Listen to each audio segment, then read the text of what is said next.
있고, 기능성 원료를 클릭하시면 이제 저희가 하는 비타민 A부터 이렇게 쭉 해서 필수 지방산까지 이렇게 분류를 해서 정리를 하고 있고요. 비타민 A만 먼저 보시면 비타민 A가 이건 안 되겠다 그래.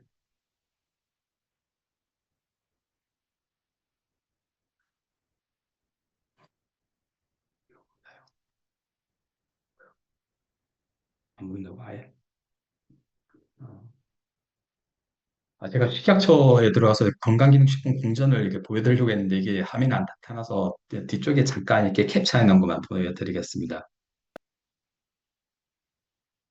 식약처에 들어가시면 이제 식물 영양소는 이런 식으로 구분되어 있어요. 녹차 추출물, 밀크시슬 추출물, 여기 추출물 이렇게 형태로 관리되어 있고, 전 조금 전에 말씀드렸듯이 식물 영양소 자체로 분류되어 있지는 않습니다.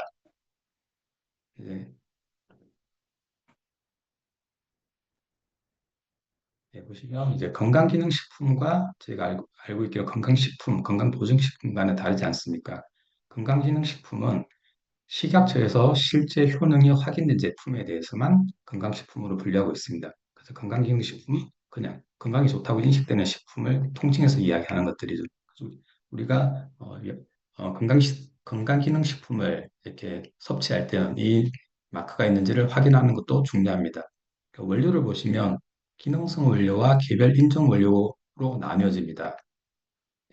기능성 원료는 이제 오랜 기간 안정성과 기능성이 입증되어서 이제 식약처가 아예 제가 아까 보여드리고 했던 거 공진에다 이름을 올려둔 거예요. 그래서 누구든지 규격만 맞추면 어떤 제조사든지 건강기능식품을 만들 수가 있고요. 개별 인정형 원료는 뭐 우리 회사 그러니까 아메이만 이 기능을 쓰게 해달라고 이제 개별적으로 허가를 받는 것들이죠. 이런 것들은 이제 식약처 개별 인정 목록에 따로 등록돼서 관리되고 있습니다. 아까 보여드리려고 했던 게 이제 식품안전의약처에 들어가셔서 건강기능식품 공전 이거를 딱 클릭을 하시면 첫 번째 화면이 이렇게 듭니다. 그 이제 들어가셔서 개별 기준 및 개별 기준 및 규격에 가서 영양 성분을 클릭을 하시면 이렇게 비타민 A부터 저기 쭉 이렇게 다 나오고요. 그다음에 그 아래쪽에 기능성 원료를 누르면 이제 보시면 여기 보여드리는데 뭐 코큐텐부터 이제 프로바이오틱스, 그다음에 각종 식물 추출물 이렇게 다 어, 나눠져 있고 관리가 되고 있습니다. 이제 3대 영양소 말씀드릴 텐데 이제 우리가 음식을 섭취를 하면 일단 소화를 하잖아요. 소화를 하는 단계를 우리는 잘게 쪼개고 흡수는 단계라고 이야기를 하고 그다음에 이걸 이제 흡수를 해야 되잖아요. 장에서 소장에서 그래서 이 점막을 통과시켜서 혈액으로 끌고 오는 게 우리는 흡수라 그러고 그 대사 과정은 이 흡수한 거를 세포에 보내서 잘 태워서 에너지로 만드는 거죠. 그래서 에너지를 잘 만들고 이걸 저장하는 것까지를 저는 대사라고 그래요. 대사라고 합니다.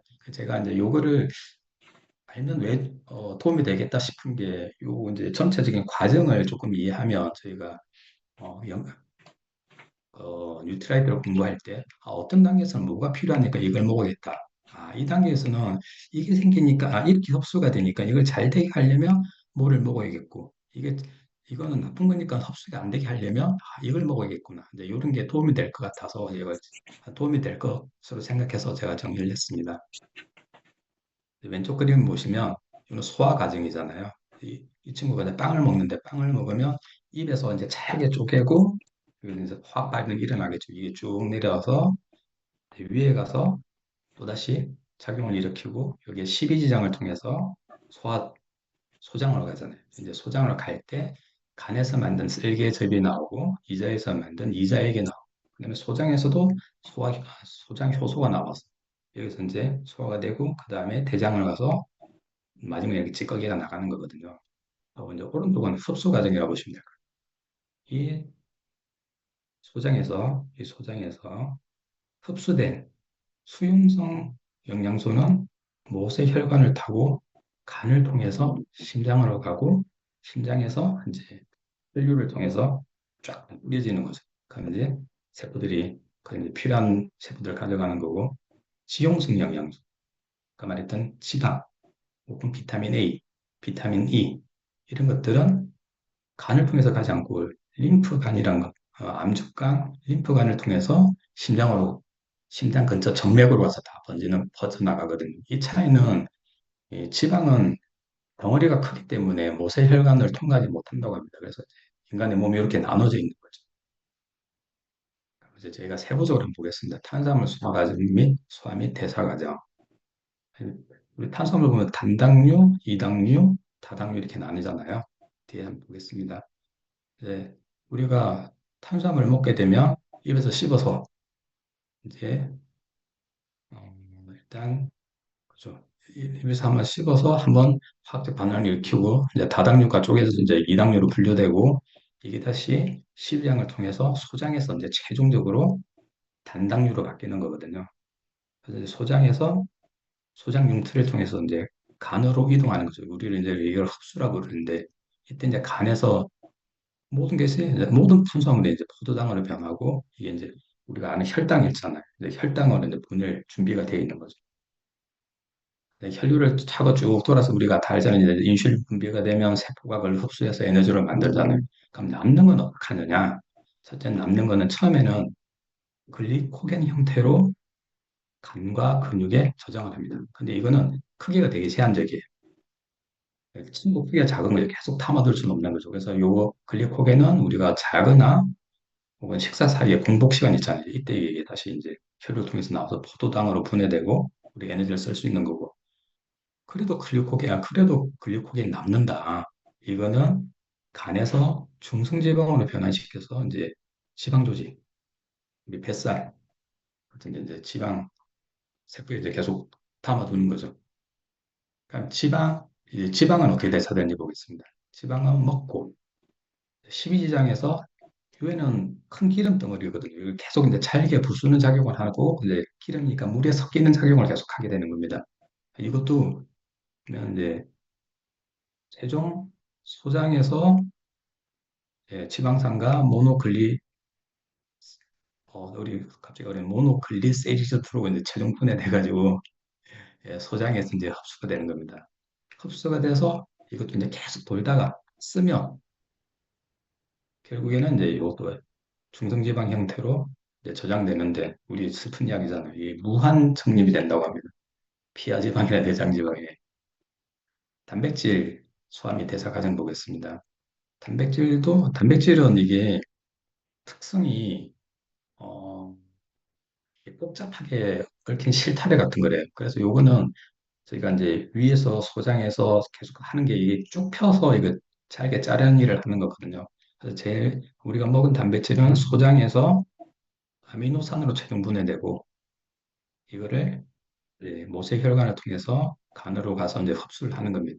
이것도 각 기관들이 이제 온몸 세포로 보내지잖아요. 이제 우리 심장에서 이렇게 혈류를 통해서 보내주니까 그 흡수된 아미노산을 각 기관이 맞게 조립을 하고 쓰는 거죠. 우리 알죠? 근육, 피부, 뭐 머리카락, 효소 이런 거 다 만들고 남는 거는 단백질은 저장소가 없습니다. 그래서 이거를 아미노산을 에너지를 쓰기 위해서 분해합니다. 그래서 에너지로 쓰고 이제 그래도 남으면 얘도 중성지방으로 저장을 하는 거거든요.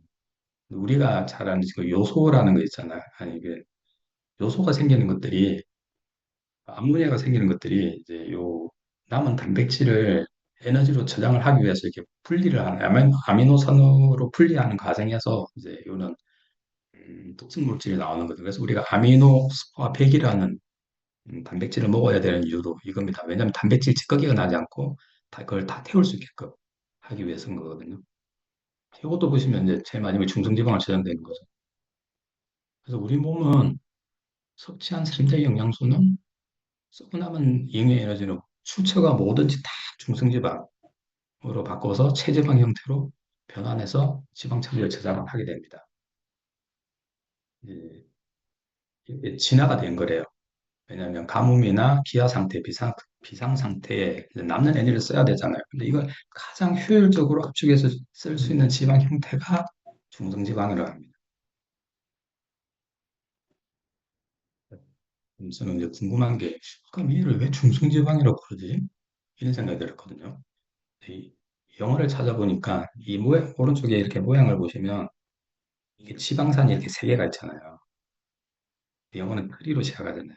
그러니까 이 모양을 보고 중성은 이제 트라이글리세이드라고 부르는 거거든요. 지방산이 세 개가 글리세롤에 합쳐져 있다. 이게 합쳐놔야 이제 압축을 해서 잘 쓸 수가 있잖아요. 근데 한글 이름은 얘를 이제 모양이 아니고 정기적인 신호로 봤대요. 이 지방산은 말 그대로 산성이에요. 근데 이게 글리세롤과 합쳐지면 정기적으로 완벽한 중성 상태가 된다고 합니다. 그래서 물에도 녹지 않고 전기도 통하지 않는 아주 안정적인 덩어리가 돼서 중성지방이 돼서 이제 우리 몸속에 쌓이는 거죠. 근데 피검사잖아요. 피검사하면 이상뭐 고지혈증이 있다. 아니면 이상지질 혈증이 있다. 이럴 때 요 총 네 가지 항목인데 크게는 보면 이제 총 콜레스테롤, 고밀도 콜레스테롤, 중성지방, 저밀도 콜레스테롤 이렇게 나눠지거든요. 근데 총 콜레스테롤이 고밀도 콜레스테롤 더하기 저밀도 콜레스테롤의 합은 아니에요. 이게 보면 고밀도 콜레스테롤 75고 저밀도 콜레스테롤도 75잖아요. 이 두 개 더하면 150이죠. 그러면 20일 차이가 나는 거잖아요. 이 차이가 뭔지 제가 궁금해서 찾아봤거든요. 그랬더니 중성지방을 5로 나누면 한 20 정도 되잖아요. 21 정도 되겠네요. 21.5. 그러니까 요거 고밀도 콜레스테롤 더하기 저밀도 콜레스테롤 더하기 중성지방 나누기 5 하면 170. 요렇게 된다고 합니다. 그래서 우리가 이제 예, 그래서 이제 혈중 지방 수치를 이제 우리가 볼 때는 앞에 말씀드렸던 요 네 가지 수치를 이제 종합적으로 판단을 합니다. 고혈지혈증이 있다는 거는 혈중에 지방이 높다는 거고요. 이제 중성지방은 혈액 속을 떠다니는 지방 덩어리 전체를 이야기하는 거고, LDL 콜레스테롤, 그다음에 콜레스테롤, HDL 콜레스테롤, 총 콜레스테롤 이렇게 있는데 이건 뒤에서 다시 좀 설명드릴게요. 음, 네. HDL 보시면 LDL 콜레스테롤은 간에서 콜레스테롤을 혈관으로 세포로 실어 나르는 역할을 하는 거고, 그 다음에 HDL, 고밀도 지단백 콜레스테롤은 혈관에 남아있는 콜레스테롤을 다시 간으로 가져가는. 그래서 우리가 그걸 콜레스테롤 역수송이라고 그러는 거죠. 그래서 두 개가 하는 역할이 달라요. 그래서 분리하는 이름도 다르고요. 다시 볼게요. LDL 콜레스테롤과 HDL 콜레스테롤은 이제 이 역할이 크게 보면 하나는 배달 역할, 콜레스테롤을 간에서 가져가는 거고, 하나는 몸에 있는 걸 수거해 오는 거죠. 그렇습니다. LDL 콜레스테롤 역할은 간에서 만든 콜레스테롤을 온몸의 세포에 전달하는 거고, 그 다음에 HDL 콜레스테롤은 세포가 썩어 남아 이제 혈관에 버려진 콜레스테롤을 다시 간으로 주워오는 거죠. 주워온다. 예, 이 역수소. 그래서 이제 LDL 콜레스테롤은 우리가 세포에게 내용물을 빨리 넘겨줘야 되잖아요. 그래서 되게 간단하게 포장을 한대요. 그래서 껍질이 얇고 안에 이제 기름이 가득 차 있는 부드러운 물풍선 구조이고 HDL 콜레스테롤은 이제 혈관에 있는 콜레스테롤을 가지고 와야 되잖아요. 그래서 이 얘가 이제 원래 빈 건데 빈 껍데기로 돌아다니다가 이걸 쏙 빨아들여 가지고 간으로 가져가는 거거든요. 그래서 중간에 터지면 안 되잖아요. 그래서 되게 두껍고 단단한 구조를 만든대. 그러면 LDL 콜레스테롤도 그렇고 HDL 콜레스테롤도 그렇고 얘들이 역할이 다른 것뿐이지 나쁜 건 아니잖아요. 어차피 콜레스테롤 담아 다니는 건데. 근데 우리가 LDL 콜레스테롤이 위험하게 된 이유는 우리가 많이 먹고 그로 인한 세포가 파열을 해서 그렇다고 합니다. 그래서 탄수화물과 야식을 너무 많이 먹으면 간은 이걸 다 콜레스테롤과 중성지방으로 바꿔서 수많은 LDL 실어 보내는 거거든요. 이거 잠깐 말씀드리면 콜레스테롤이 기름이기 때문에 기름과 물은 섞이지가 않잖아요. 그래서 이걸 혈액으로 바로 내보낼 수가 없어요. 그래서 LDL이라는 이게 지단백, 그러니까 단백질로 싸가지고 내보내는 거거든요. 그래서 이제 제가 택배차라고 말씀을 드린 거고, 그러니까 LDL이라는 지단백에 싸가지고 택배차로 실어 보내면 이제 이미 세포들은 많이 먹어서 배가 부르잖아요. 근데 수용체를 안 열어주는 거죠.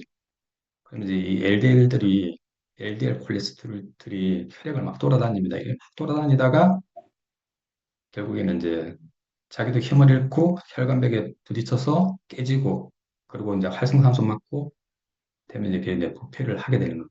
이게 이제 문제가 되죠. 그래서 우리가 LDL 콜레스테롤이 많으면 피 검사를 했을 때 많으면 위험하다고 이제 이야기하는 이유입니다. 그럼 중성지방은 체지방은 뭐고 피하지방은 뭐고 내장지방은 뭐냐?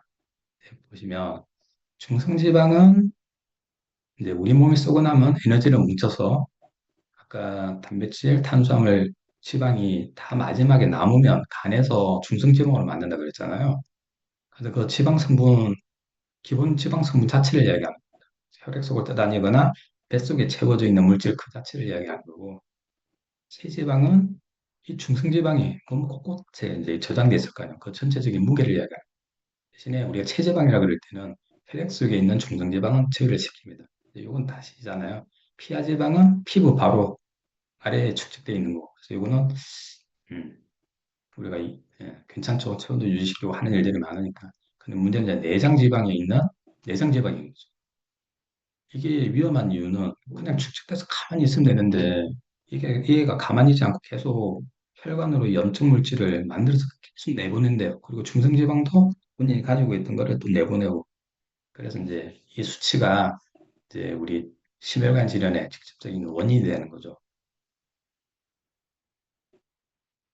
근데 중성지방 이런 것들 때문에 우리가 생기는 이제 병들을 우리 대사증후군이라 하잖아요. 이제 심혈관 질환, 뇌졸중, 당뇨병, 위험을 극도로 높이는 5가지 위험 인자, 고비만, 고혈압, 고혈당, 고중성지방, 그 다음에 낮은 HDL, 이 동시다발적으로 발생하는 상태를 말합니다.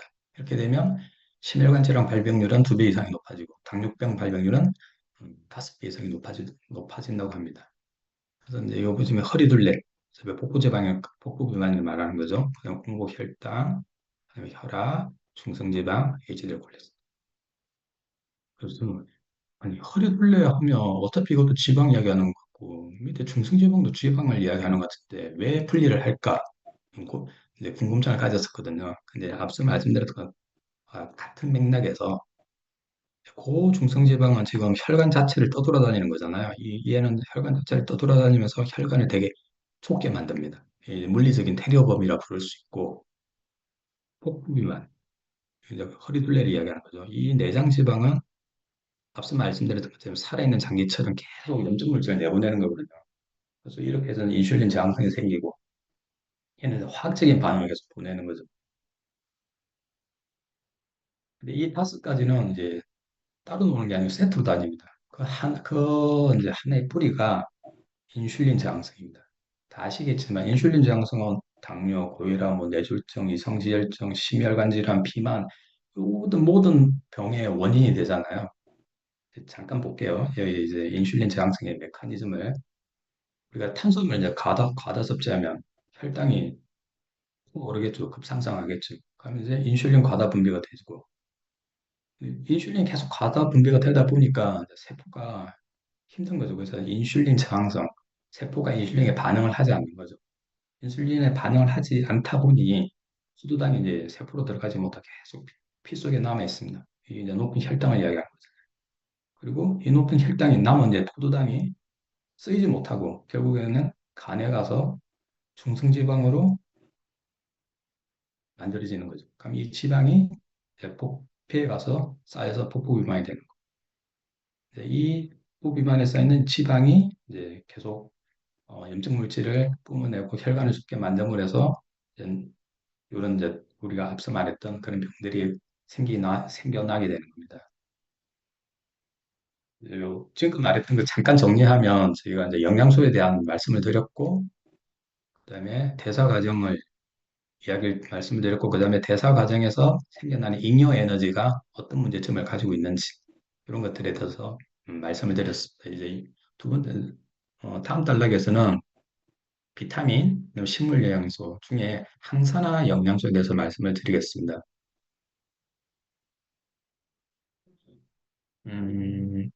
2021년 자료인데 우리나라 성인들의 건강 수명을 위협하는 가장 큰 요인 중 하나가 만성질환이라고 합니다. 근데 우리도 이제 마이 웰리스 랩에서 이 만성질환의 공통 기전을 찾았잖아요. 그리고 세 가지 지표로 관리를 하고 있잖아요. 첫 번째는 이제 근육이고, 두 번째는 산화 스트레스, 대사 이상. 요건데, 요 산화 스트레스에 대해서 말씀을 드려보겠습니다. 이 산화 스트레스는 결국 이제 활성산소가 생기는 거잖아요.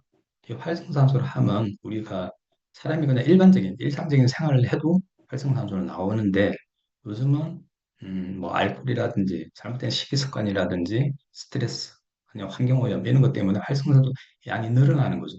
그래서 이게 어느 기준치 이하일 때는 건강에 좋은데 꼭 건강에 필요한데 이게 이제 넘어가면 문제가 되는 거거든요. 그래서 활성산소가 과다가 되면 세포도 손상되고 노화도 가속되고 그런 이제 각종 질병들이 발생을 해야 되는 겁니다. 그래서 이제 활성산소는 정상 사람 몸에 꼭 필요한 거예요.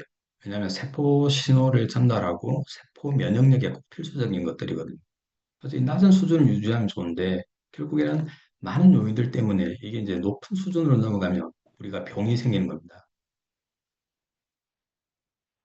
간단 산화하는 반응을 이야기하면 활성산소라는 거는 자기가 전자를 하나 잃고 되게 불안한 상태잖아요. 이렇게 생긴 일이잖아요. 그래서 여기 이제 자기 전자가 하나가 부족한 거잖아요. 그럼 이 애는 이제 산화됐다 이야기를 하는 거거든요. 근데 이 유해산소도 자기가 환원되려고 딴데 가서 전자를 하나 뺏어 오려고 해요. 그래서 오른쪽이 우리 세포 모양인데 우리 세포막을 이제 공격을 하는 거죠. 왜냐하면 세포막을 공격해서 어, 전자를 하나 뺏으려고. 그러면 우리 세포막은 산화되고 또 이제 세포막을 통해서 미토콘드리아를 또 손상시키면 우리 미토콘드리아도 산화되고 손상되는 거. 더 나아가서는 DNA가 손상되면서 우리가 돌연변이가 생기는 거잖아요. 그래서 이 항산화 영양소의 역할이 요 가운데 보시면 이게 이제 우리 활성산소거든요. 이 활성산소가 우리 정상적인 세포, 이 왼쪽 세포를 공격하지 못하도록 미리 자기가 가지고 있는 전자를 하나를 떼어주는 거예요. 그래서 이제 활성산소는 반응시켜주고 본인은 산화되는 거죠. 이 그림 많이 보셨죠? 이건 이제 항산화 네트워크인데요. 이제 이 윗부분은 이제 저희 비타민에 관한 이야기인 거고 아래쪽은 효소에 대한 이야기입니다. 우리 몸은 자체적으로 산화하기 아까 뭐죠? 항산하기 위해서 계속 이런 걸 계속 작동시키고 있는 거죠. 그럼 우리 인간은 이걸 잘 작동시키기 위해서 이렇게 내 몸이 노력하고 있는데 진짜 좋은 걸 먹어주고 어, 계속 좋은 걸 계속적으로 먹어주고 계속 노력을 해야겠죠. 제가 뒤에 다시 설명을 한번 해드리겠습니다. 항산화 네트워크는 이런 겁니다. 이 영양소가 따로따로 작용을 하는 게 아니고 연쇄 반응을 한다는 거거든요. 그래서 몸을 공격하는 활성화산소를 제거하면 황산화 물질이 그 물질은 다시 이제 독성으로 변하게 되죠. 그럼 그 변한 독성 물질로 변한 그 원래는 항산화 영양소를 그 옆에 있는 영양소가 다가와가지고 다시 항산화로 만들어줘요. 항산화제로. 그래서 이걸 재생시킨다는데 이런 이제 유기적인 살질 반응을 계속 일으키는 거거든요. 이제 오른쪽 여기서부터 한번 봐볼게요. DNA 데미지 있잖아요. 자, 1차 방어. 세포막에서 비타민 E가 활성산소를 막아내면 그러니까 비타민 E 이제 공격을 하니까 비타민 E가 활성산소를 막아내겠죠. 자기 전자를 떼주고 활성산소는 반응을 시키고 본인은 산화가 되는 거죠. 그럼 이 자체가 독성을 갖게 되잖아요.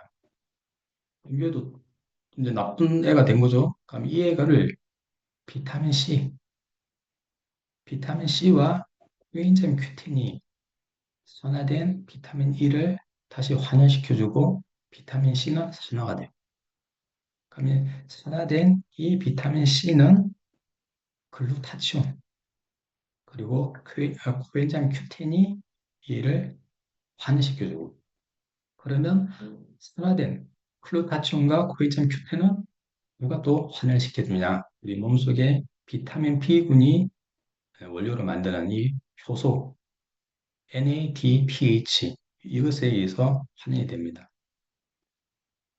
그리고 이제 식물 영양소는 이 네트워크가 멈추지 않고 계속 돌아가게 하는 윤활 역할을 하는 거거든요. 그래서 우리 몸은 이렇게 음, 항산화 영양소들도 본인들이 스스로 이렇게 도와가면서 그리고 제일 마지막에는 우리 몸에서 만들어내는 글루타치온 또는 예, 화이트한 큐텐 그 다음엔 우리 몸에서 또 만드는 효소가 이런 것들 계속 수는 반응을 일으키면서 우리 몸을 지켜나가는 겁니다. 그다음에 요 아까 요 아래쪽에 본 요 효소에 대해서 잠깐 이야기하고 있습니다. 예, 아까 항산화 영양소인데 항산화 효소계도 있습니다. 그게 우리가 SOD, GPX, CET 이렇게 부르는데 요 밑에 그림 보시면 요 네모가 세포예요. 이 세포 안에 핵도 있고 유전자도 있고 그다음에 미토콘드리아도 있잖아요. 그러니까 항산화 예, 처음에 이제 미토콘드리아 내에서 활성산소인 활성산소가 발생하게 됩니다. 그러면 1차적으로 독성이 덜한 활성산소를 바꾸는 최초의 물질이 SOD, 슈퍼옥사이드 디스뮤타이타제라고 그러고요. 이걸 이제 한번 바꾸고 나서 요 애를 독성이 조금 덜한 애를 완전히 무해한 물과 산소로 분해하는 작업을 하는 애가 CAT, GPX거든요.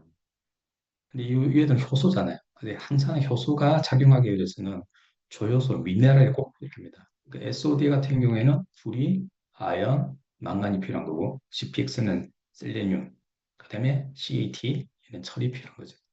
음, 음. 효소 자기 혼자 작용을 할 수 없으니까 우리가 이렇게 무기질을 꼭 먹어 미네랄을 꼭 먹어줘야 되는 이유이기도 합니다. 이게 잘 들어가야 우리 그 세포 안에서 예, 항산화의 효소계가 잘 돌아갈 수 있으니까요. 이런 생각을 글루타치온은 예, 우리 몸에서 만들어내는 이 아미노산에 의해서 우리 몸에서 만들어내죠. 그러면 지금은 이제 항산화 네트워크까지 제가 말씀을 드렸고 이제부터는 개별 영양소에 대해서 말씀을 드리겠습니다. 이제 비타민 E는 주로 이제 세포막을 항산화시키고 지용성 영양소거든요.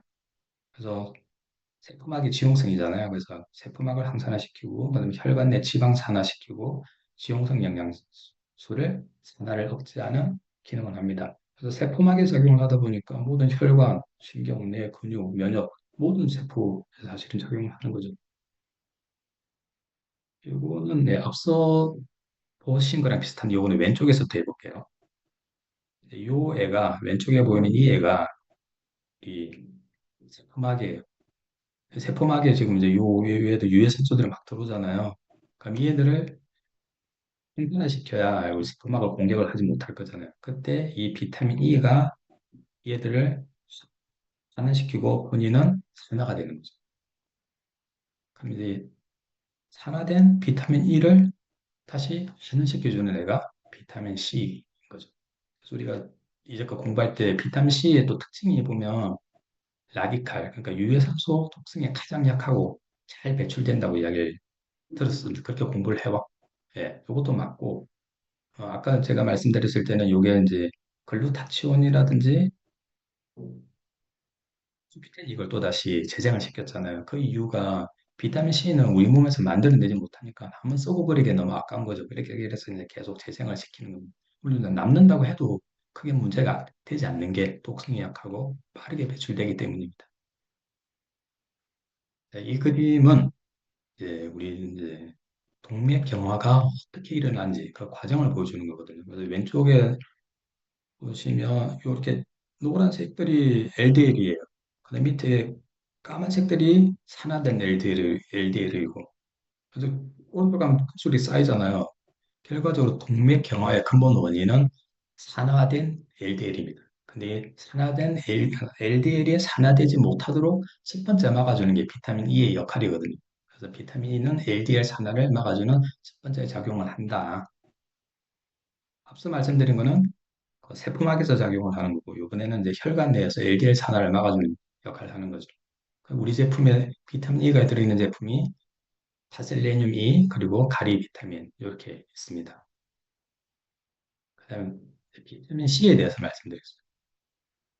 비타민 이 비타민 C의 주요 역할은 비타민 E, 세포막을 환원시키면서 산화된 비타민 E를 환원시켜주는 역할을 하는 거죠.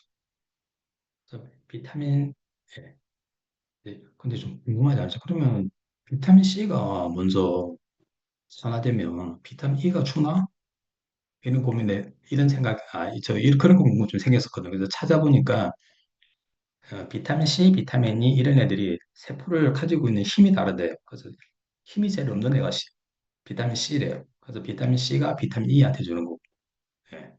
그래서 세포가 아니 항산화제가 가지고 있는 비타민 C가 가지고 있는 그 세포를 가지는 힘 때문에 이런 기전이 생기는 거죠. 비타민 E가 먼저 잃고 그다음에 비타민 C가 비타민 E를 환원시켜주고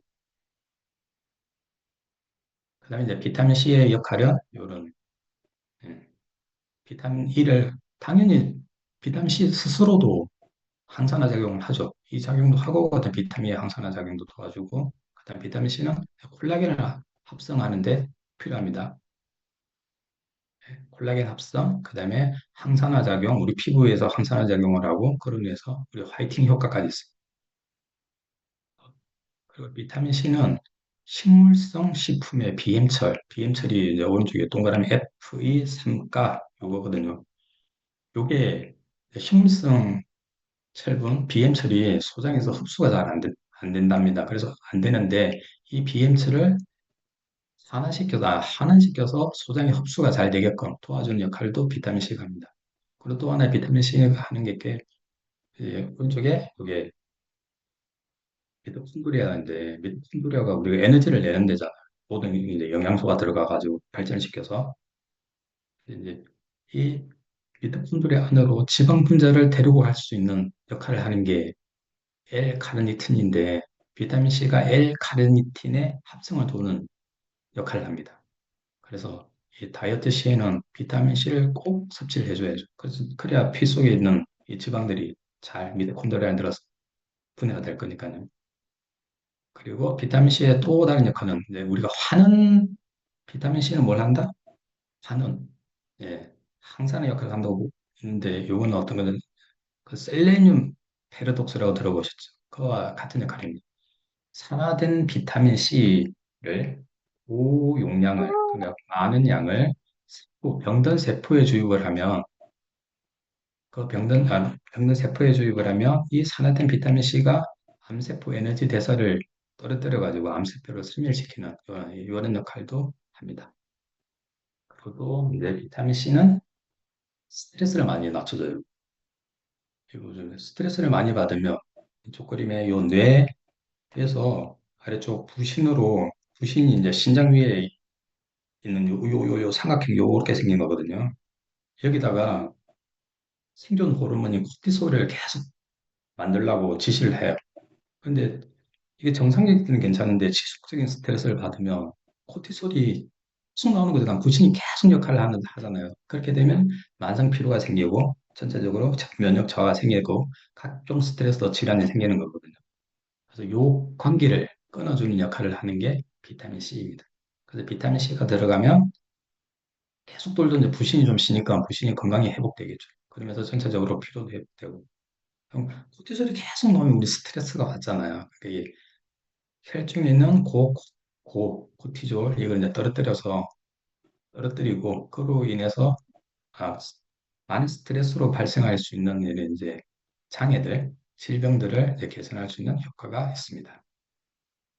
그다음에 비타민 C가 요거는 이제 우리 코로나 이후에 많이 나왔죠.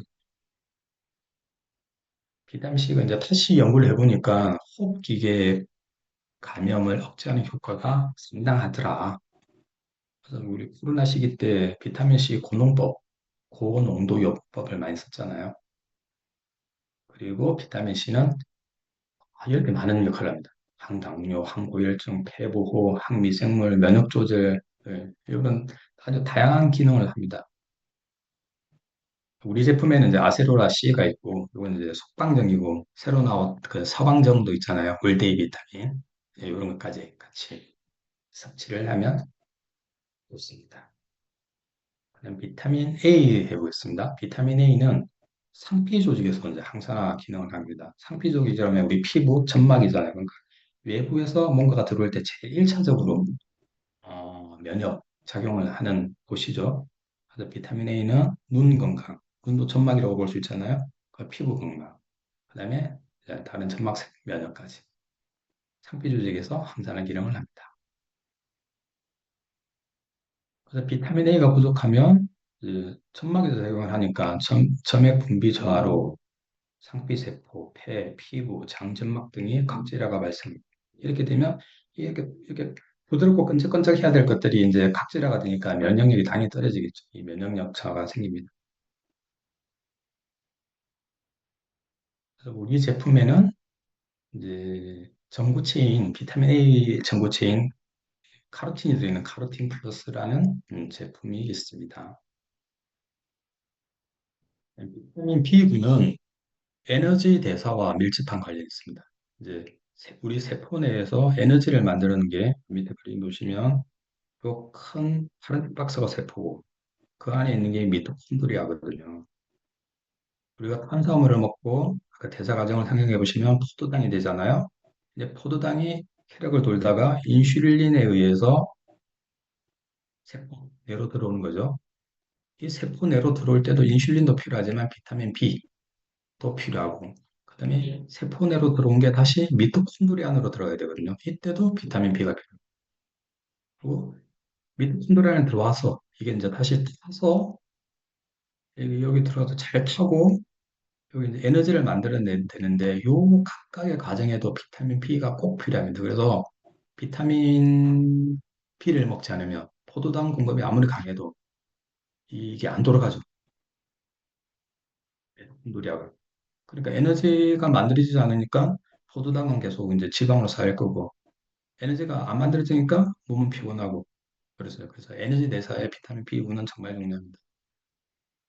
또 보자면 이제 비타민 B군은 우리 몸에 효소가 있잖아요. 이 효소가 화학 반응을 일으켜서 사실 효소가 없으면 우리 몸이 살 수가 없죠. 이 모든 것들의 이제 기본이 뭔가를 분해하고 만들고 하는 것들이 기본이 되는 거니까. 그래서 효소가 제대로 작동하지 않으면 생명은 유지할 수 없습니다. 효소는 이 전효소와 보조인자로 구분이 되거든요. 이 보조인자가 없으면 효소가 작동을 하지 않습니다. 보조인자 중에 조효소와 금속이온이 있는데 금속이온은 이제 미네랄이죠. 네, 이 금속 미네랄보다는 비타민 B 유도체, 비타민 B군이 조효소에 가장 많은 역할을 합니다. 그래서 뭐 오른쪽 그림 보시면 이렇게 불활성 효소가 비타민 B군을 만나면 활성 효소가 돼서 작용을 하는 거거든요. 그래서 비타민 B군은 몸에 수많은 효소를 작동시켜서 작동시키는 필수적인 조효소 역할을 하고 그다음에 먹은 음식들을 에너지로 바꾸는데 결정적인 역할을 합니다. 탄수화물, 단백질, 지방 대사에 비타민 B군은 꼭 필요하다. 그 비타민 B군이 그 에너지 대사 말고 이제 요 부분은 해독작용이라고 보시면 될 것 같아요. 식사 중에 단백질을 섭취하면 아미노 대사 과정에서 체내에 만들어지는 호모시스테인이 있습니다. 이 호모시스테인이 발생하는데 이게 축적이 되면 혈관이 노화되고 혈전이 생기고 그러면서 심혈관계 내질환, 뇌혈관계 질환이 생기고 이게 이제 나중에 가면 치매 요인이 되는 거죠. 이 호모시스테인을 독성이 없는 시스테인으로 바꾸거나 다시 에, 단백질의 기본 단위가 되는 메티오닌으로 바꿔주는 역할을 하는 거에 이제 그것도 비타민 B군의 역할입니다.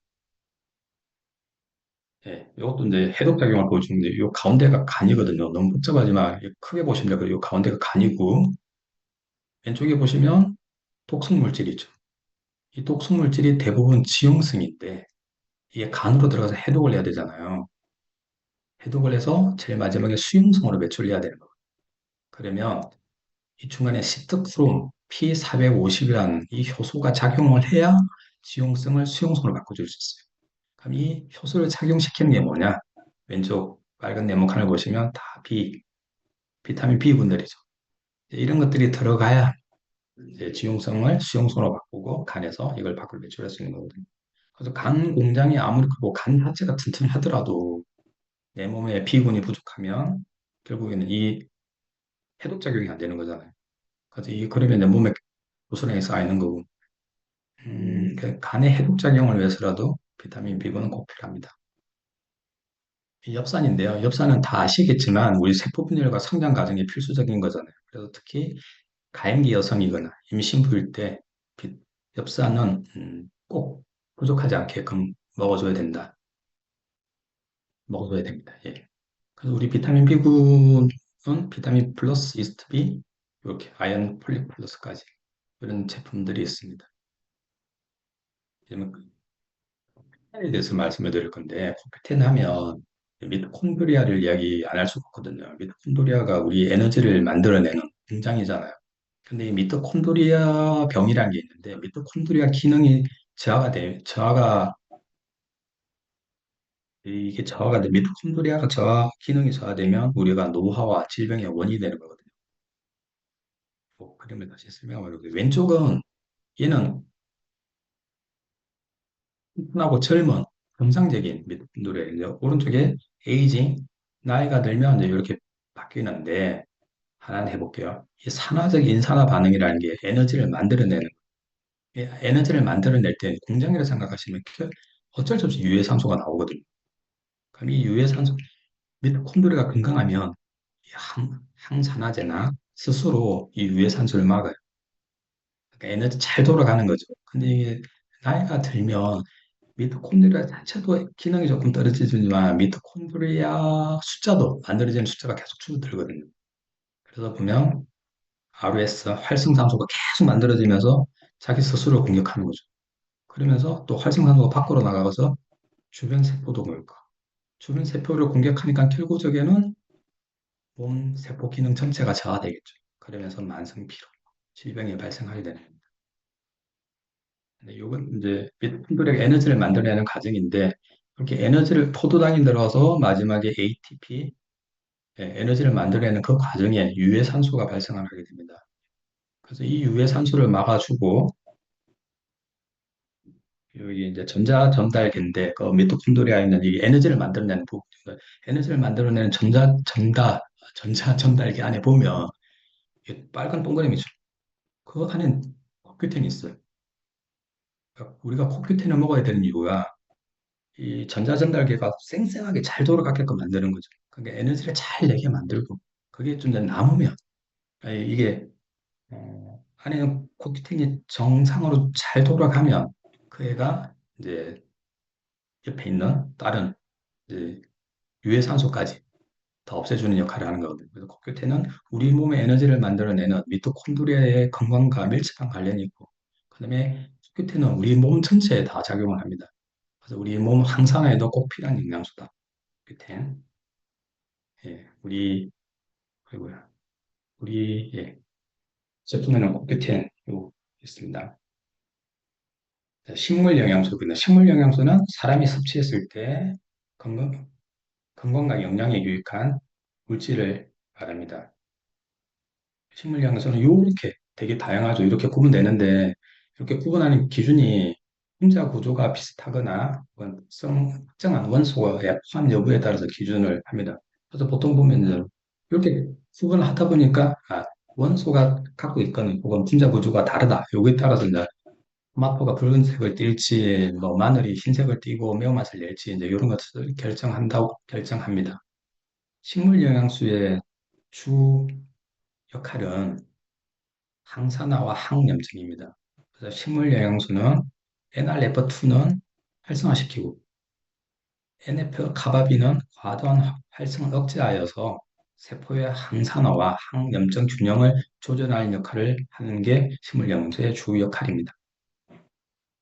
그래서 아까 말씀드렸던 그 항산화는 NRF2, 요 전사인자는 모든 곳에 다 작용을 합니다. 심혈관계, 호흡기, 소화기, 뭐 에너지 대사 이런 데 다 작용을 하고요.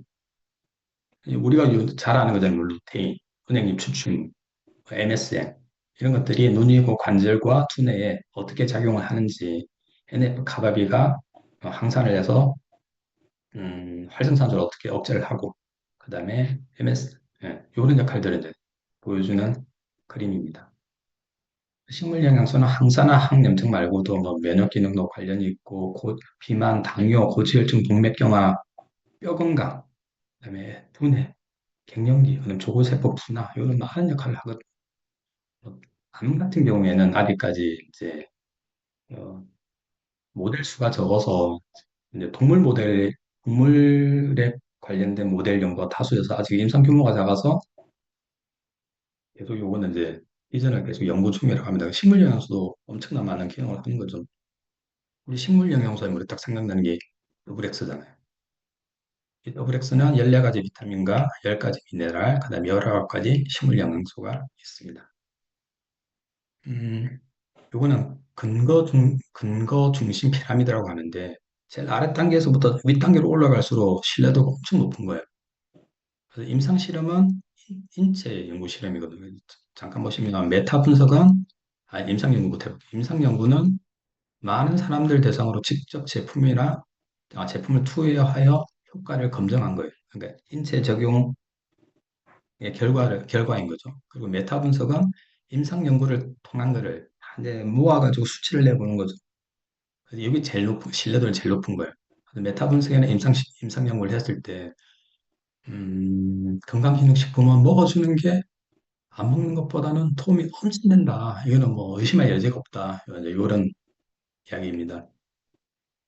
우리 WX가 요 WX 이제 연구 실험에 WX 관련된 논문인데 우리 WX가 대단한 게 완제품 인체 시험인 거거든요. 그 WX 완제품을 가지고 시험을 한 거예요.